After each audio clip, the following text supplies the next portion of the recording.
Hi there, Sharon Horne-Ellstrom here. Welcome to Supersize You Annual Challenge Day 58. Today we're talking about confidence, of course, and criticism and how to handle criticism in a confident way. We need to keep in mind, and we're going to also talk about the R in our super process review. But first, let's talk about criticism today. Guess what? Criticism is absolutely positively inevitable. If you are doing anything that would attract attention in any way, shape, or form, meaning if you're living, existing, and breathing, you're going to get criticized. Everybody isn't going to like us. I know it's heartbreaking, but the truth is, and I guess the first question to ask yourself is, do you like everybody that you come in contact with and that you meet? Have you liked everybody you've ever met and come in contact with? The answer is obviously no. Even me, who tries to like everybody, and I don't try to like, I try to find the good in everyone because I know it's there. I don't expect myself to like everyone, and I certainly don't expect everybody to like me. I think criticism, the more visible you become, the more you put yourself out into the world, the more you actually live your life and engage in life, the more likely you are to get negative feedback or criticism from other people. Now, I will add that negative feedback is just data and information that we can use to become a better version of ourselves. We always have to consider the source of the criticism or feedback, as well as the intent of the person that's criticizing. So a lot of time we'll find in our personal lives that people are projecting onto us their feelings about themselves. If you need examples of this, just go read a political stream on social media, and in about 2 comments, you will see exactly what's going on. It's just each side arguing and projecting their beliefs onto the other side. I'm not going to say which side, but one side is particularly good at accusing the other side of exactly what they've been doing for decades. Super scary, right?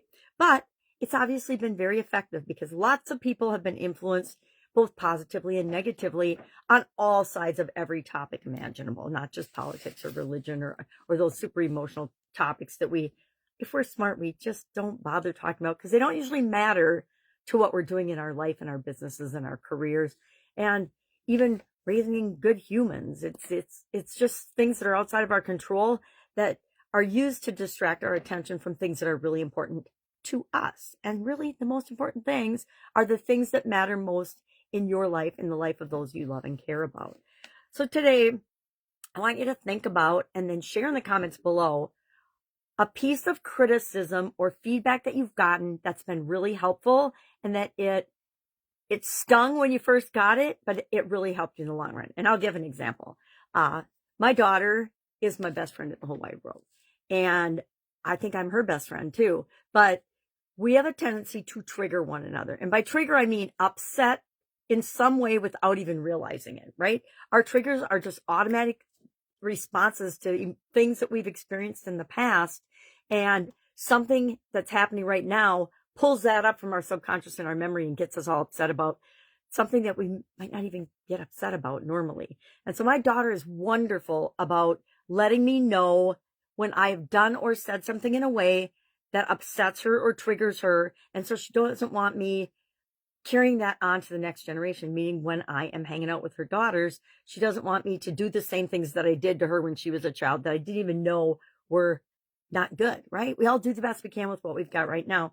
But I wasn't the first to admit that as a mom, I was busy running through my life and barely cognizant of what was going on around me, although I was trying to juggle all the balls and do all the things. And so I really appreciate when she lets me know things that I did when she was a kid to her that she catches me doing with her daughters that she doesn't want me to do. And one of those is in the area of over concern, over worrying about their safety, right? I am like definitely a worry wart helicopter grandma. And so she reminds me of the things that I say and the way I say them, which is super helpful to me because I wasn't self-aware of them back when I did it. And obviously I'm still not self-aware now. So I need all the feedback I can get. And she's sharing those with a positive intent to create all of our relationships and make them better, right? And I know that's her intent. So even though it might sting and hurt my feelings sometimes, and I'm like, oh my God, I can't believe I even actually do or say that. we all have those self-awareness moments, right? We're like, oh my gosh, I absolutely positively do that. That's ridiculous. And one of the things hereditarily in my family, brought down by from my mother's side, from her mother and her, and now me and my daughter and my granddaughters, is negative self-talk. Now, I can't just blame them, but that's where I learned it, because that's generationally, that's how our family responded to things. We would talk negatively about ourselves, and it is a very hard thing to let go of. I'm not going to sugarcoat it. It's been something I've been working on for a long time, but naturally the voice in my head is a negative influence. It's not a positive cheerleader all the time, right? I'm switching that around and flipping that, but it's a lifelong process and journey, becoming who we're meant to be. So keep in mind the intent and the source of the feedback. If the person that's giving you feedback isn't somebody you look up to and respect, and especially if they're not doing the thing that you're doing, thank you for the feedback. I appreciate that. I will consider it.